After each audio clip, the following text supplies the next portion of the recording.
Hi, this is Karen, and today is Saturday. Let's see,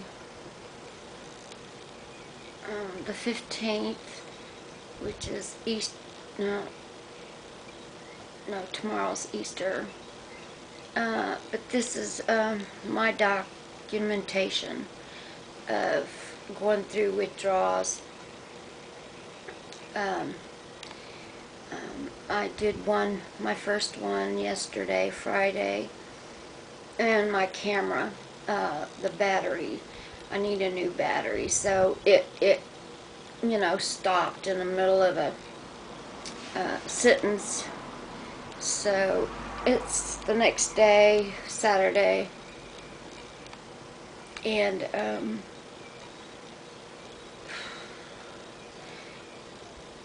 I don't want to backtrack over everything that I've already done or said, but what I'm doing is I take SEROQUIL at night and REMERON and REQUIP at night for many, many years, and I'm cutting those in half, have been for a week, and it's either 7, 8, or the 9th day. It's either the 8th or the 9th day into the withdrawals, and I've been through some, my body and mind and nervous system are just going through so many different things. Sometimes it makes it really hard to do this, like a lot of people do, while you're going through a particular stage or episode. I can just tell you that even though I'm getting 8 or 9 hours of sleep, I'm totally exhausted just from the stress that my body's under and the struggling to get through each thing hour by hour.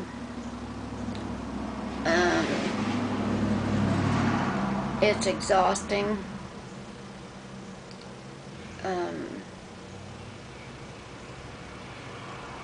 It's hard to know what to say.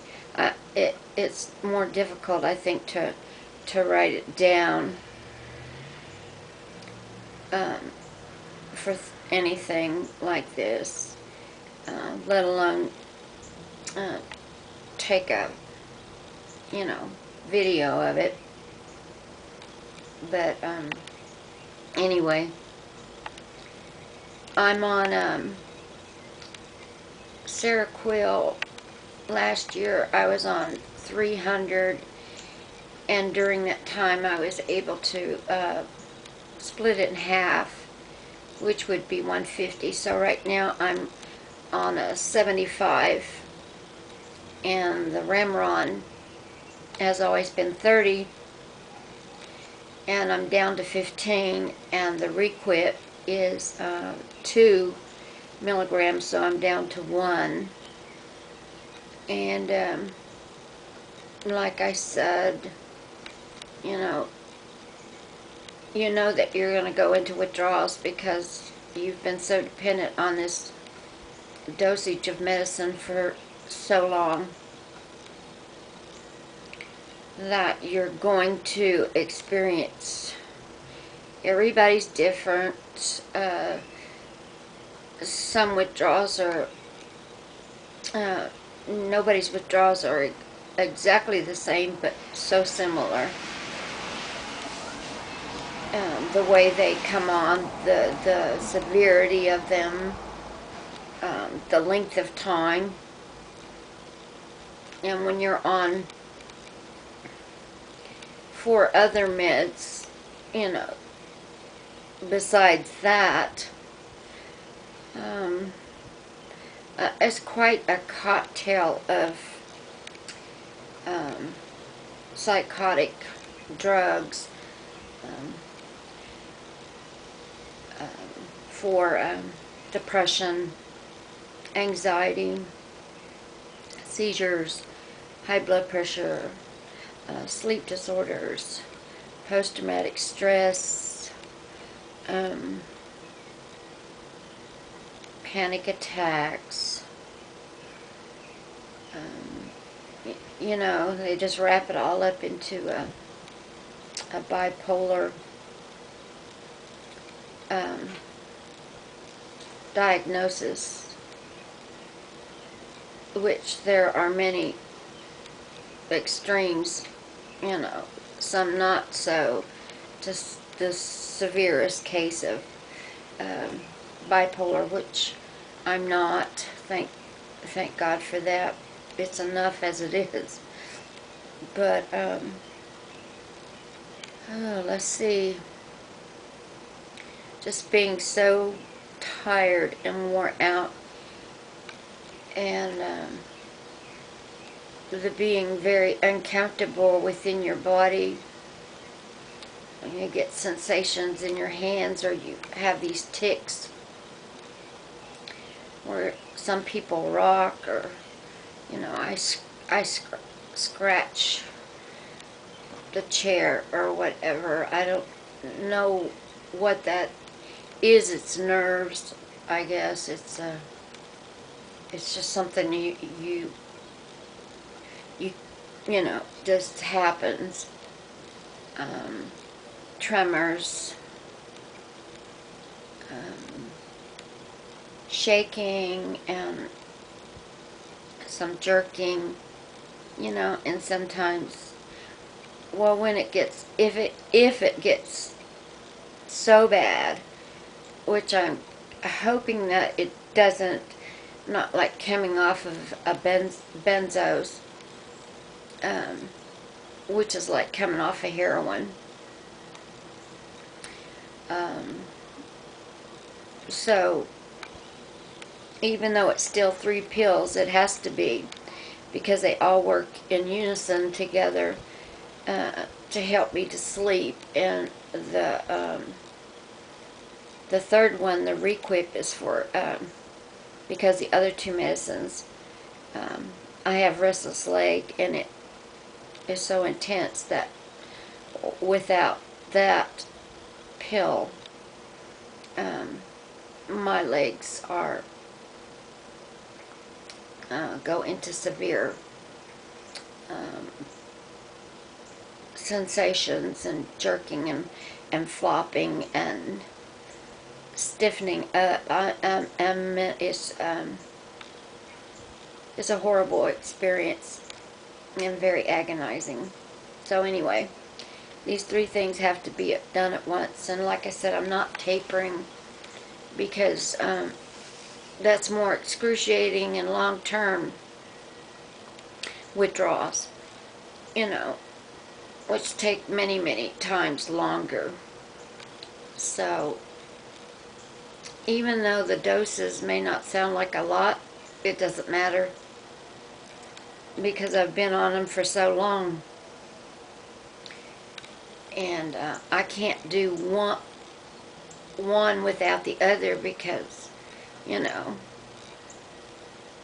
I have to be able to sleep. And I must say, still, I'm still sleeping, but I'm where before I was, so deep, like comatose sleep, where nothing, would wake me. I meant nothing.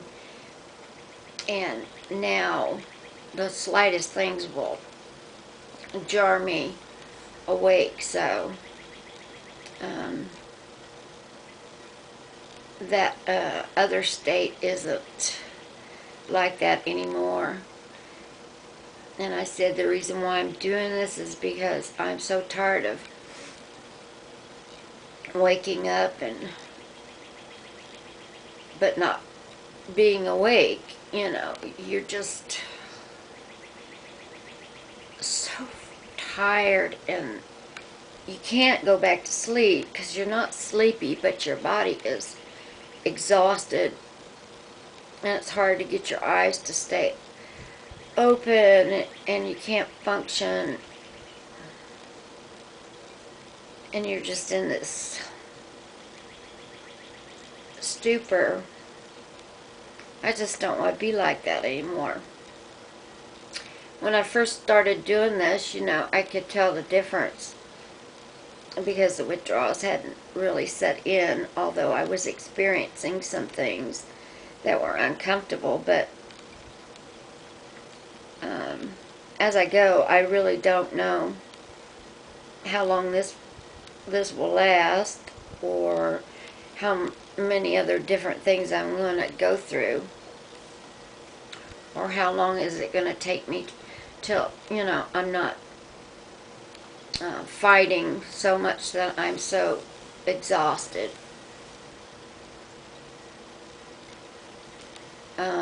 Confusion, although you can tell I'm just kind of out of it. Confused.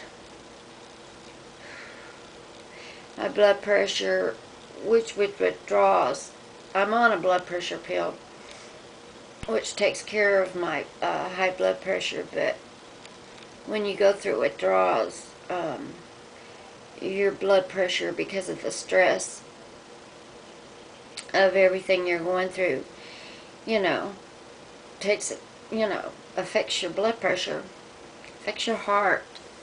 So my blood pressure got pretty high. Just ignore the phone. I think I know who that is. And I don't want to talk to them because they just, although, you know, I just don't want to talk to them anyway. I'm not going to go into that story. They probably won't quit calling here. But it's somebody that's in the worst, has the worst mental illness I've ever known in my life. And she's attached herself to me, and it's just a nightmare having to deal with. They already left Karen. She got her stuff, loaded up the car and left.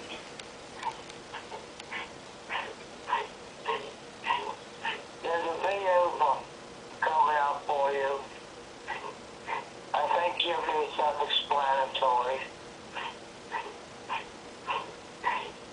Alright. Sounds like she's eating, or I don't know what she's doing, but anyway, that's the last thing you need, is to get involved with somebody that's maybe in the same shape you are, or even worse in her case. There's nothing they can do for her. She's just that. There's just nothing they could do for her, and there's nothing I can do for her either, but just listen to her. But, you know, with my things I deal with, it's just too much for me. I can't handle the stress, and especially when someone won't, you know, stop bothering you. So the last thing you need is to be around people, period, you know,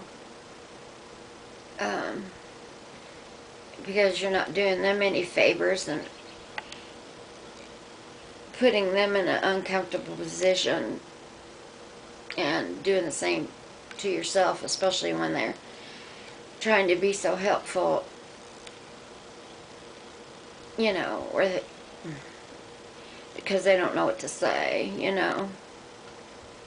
And that's the last thing you need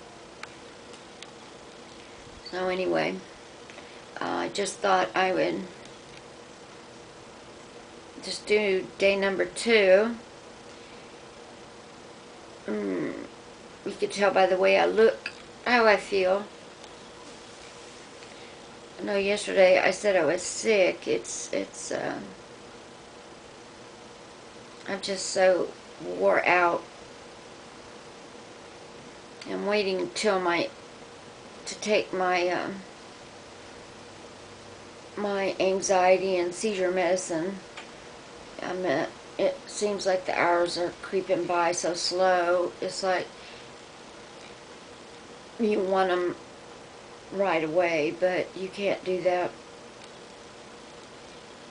And I'm not going to take any more high blood pressure unless it just gets that out of control.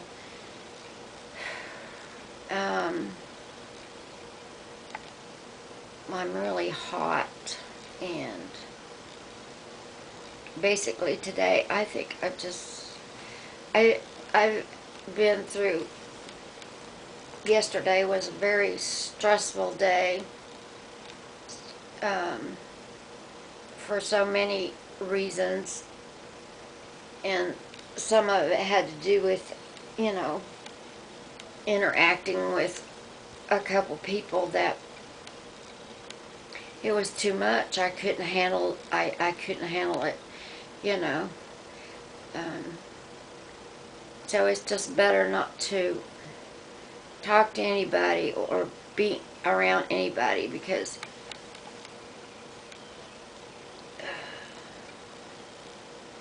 you know, there's nothing they can do, and if they try to, it just makes the situation worse, frustrates me, and gets me really upset. And then I start to have a migraine because of the intense stress of trying to communicate something to someone that they can't comprehend or understand. So it's just better, for me anyway. A lot of people are different, but I'm just better off by myself, you know. That way I don't have to I can't deal with any kind of situation or stress. I'm trying to take care of myself, you know, and try to do what I can around the house.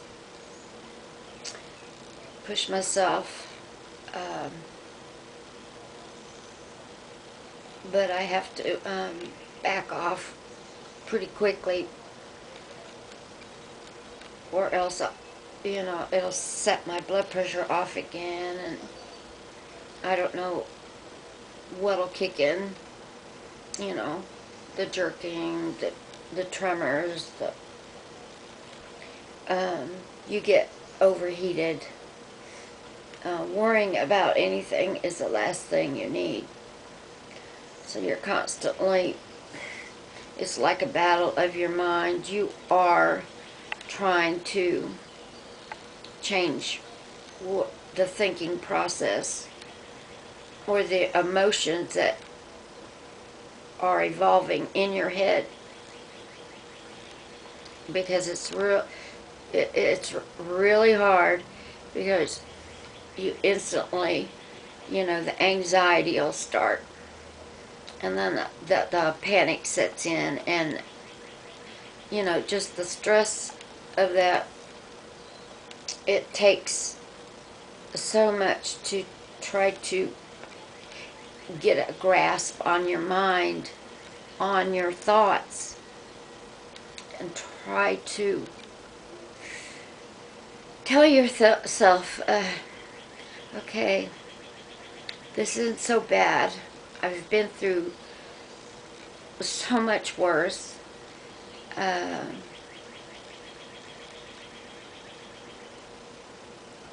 That I've made it this far. Let's see where it takes me, see how far I get. Wait.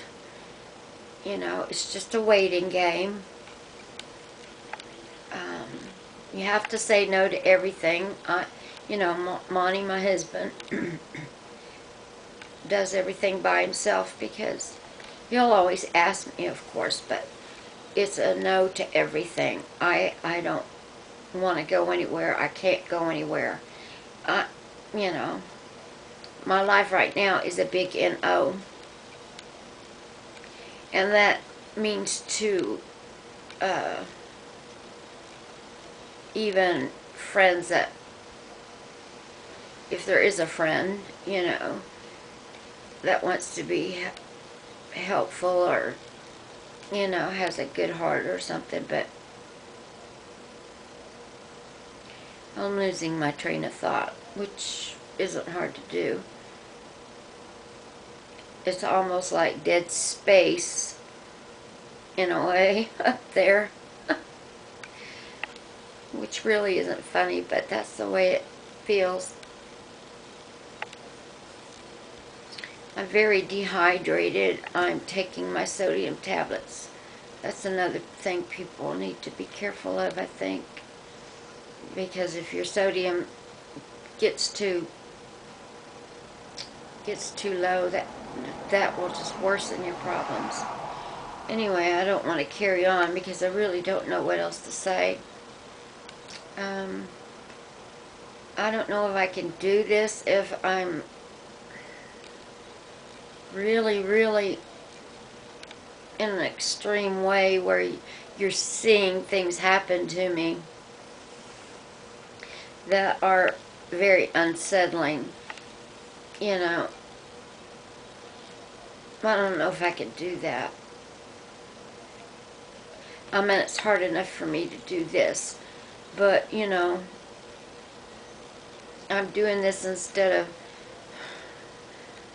I want to document it. I want to be able to go back, and I wish I had done this a long time ago.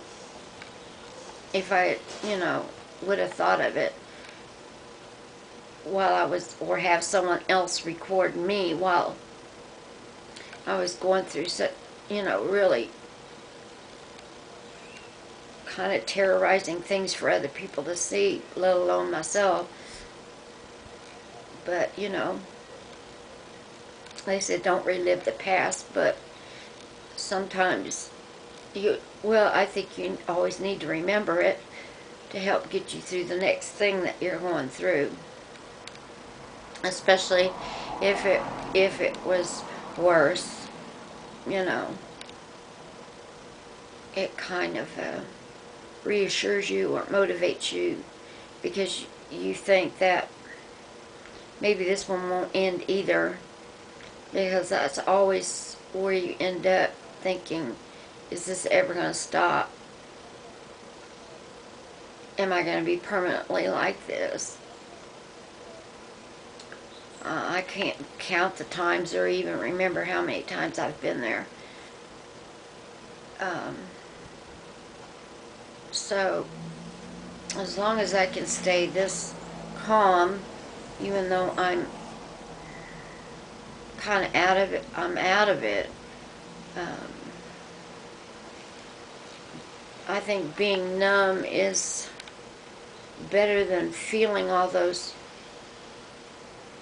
you know, really bad things. And my mind's too tired to allow it to think. Although they do try to creep in and, you know, unsettle me.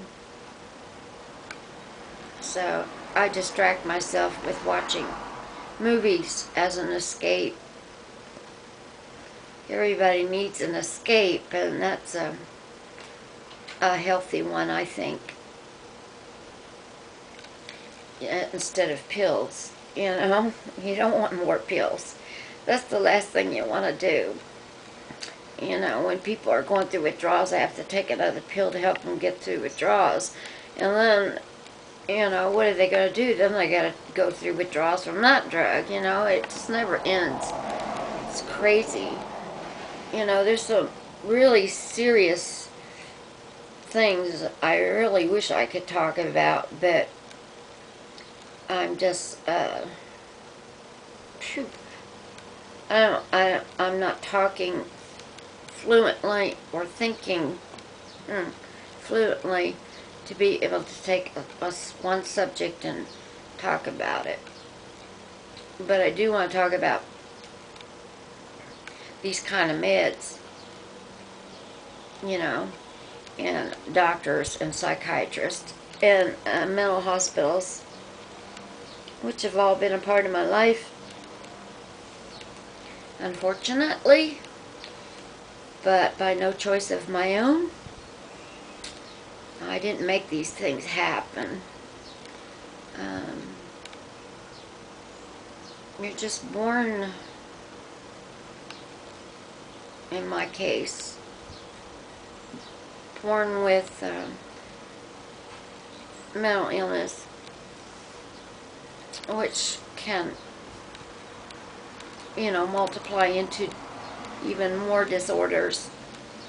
And then medications can even cause health problems and even more worsen your already mental state. It's a no win-win situation. And then just finding the strength to get through this episode.